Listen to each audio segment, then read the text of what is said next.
bakit parang ang dami na ng content creator o sinasabi natin mga vlogger na nagpo-post online ng mga video na gawa nila? So, baka ikaw rin, napapaisip ka rin, kasi ako din, napapaisip rin ako. I think ito yung result ng advancement technology natin and convenience. Like TikTok, easy uploading of YouTube videos, yan, sa mga Facebook, ganyan. At nagiging somehow normal na rin na makakita sa daan, picture, or kaya may nag-video. Doon na tayo sa face na nagiging normal na siya in our society. Well, di ko rin nasabi baka doon sa mga less advanced cities or part of the world, baka hindi pa sila ganun. Pero in a general sense, kasi sa time naman na napapanood mo to, means may access ka sa internet, technology, or sa particular device na link dun sa advancement na meron tayo ngayon. And sa dami na nung mga nag-video or gumagawa ng content online, as a consumer also nung sinasabi nating social media, na-inspire na rin ako before na magawa ng mga video. Nahinto ko lang dahil may mga other commitment din tayo na hindi magawang mapasok yung time to create or to continue dun sa initial na ginawa. Fortunately, dun sa nakaraang conference, merong speaker dun, nag-deliver siya ng presentation niya in a way na na-encourage talaga ako ulit.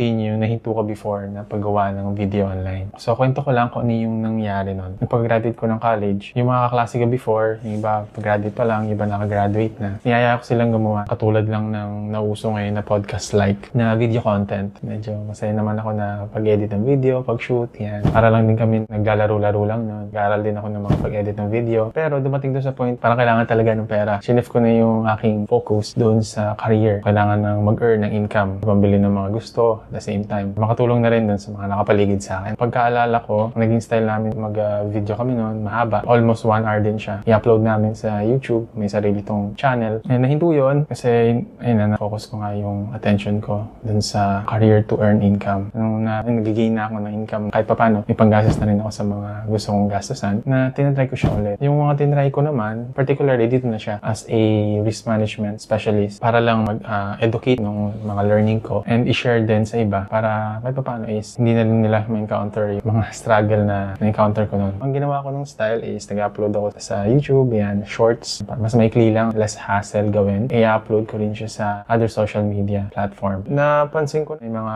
konting views, pero kalaunan parang nawalan din ng gana. Tingin ko baka hindi na naman to yung mas efficient gawin to educate. Tapos natuon na ganyan yung attention ko dun sa mas simple na pagpo-post ng mga picture, ganyan sa social media account ko. In-stop ko yun completely dahil dun sa schedule, sa pag-edit at paggawa ng video. Kasi kahit nasabihin kong bulk siya, take pa rin siya ng time. Somehow hassle dun sa case ko that time. Pero ngayon, ang bala ko na moving forward is to create videos na simple, na hindi naman ganun ka-laki yung investment of time and effort. But yung actual na kailangan ko i-discuss dun sa video, isa dun pa rin naman. Try natin na incorporate mga natutunan natin or reminder sa previous conference, like yung consistency is the key. So dapat tuloy-tuloy lang ginagawa. Kahit na hindi ganun pa nakikita yung expected na result, tweak lang ng tweak hanggang ma-improve. Yung concept pa rin, no? Kailangan mo na mag-produce no hindi ganun kaganda na output, and later on, adjust mo rin or mapupunta ka dun sa situation na kaya mo na siyang gumawa. Mas efficient na siya or mas okay na siya compared before. Ang action plan ko ngayon, moving forward, is to post, let's say, video. Ang punteriya ko ngayon is YouTube muna, one platform. Laser focus magiging style natin ito para lang hindi ganun kakalat at hindi rin ganun mabigat isipin to create or distribute yung content na magagawa natin. So, ano muna tayo? Doon lang muna tayo sa pinakasimple. Every week, magpo-post ako ng video na related sa 3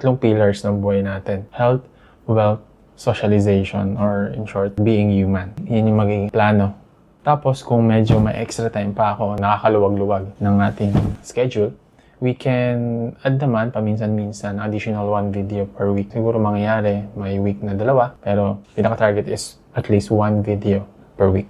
Ngayon, napapaisip ka siguro, ano naman sa'yo, di ba? Anong kwenta nito? If you don't know me, I'm Mark Galvez pala, an active player of risk management in life. Sa pinagtutuunan ko ng pansin is to help our fellow Filipinos na ma-manage yung risk sa buhay para makapokus na lang sila doon sa other interest nila.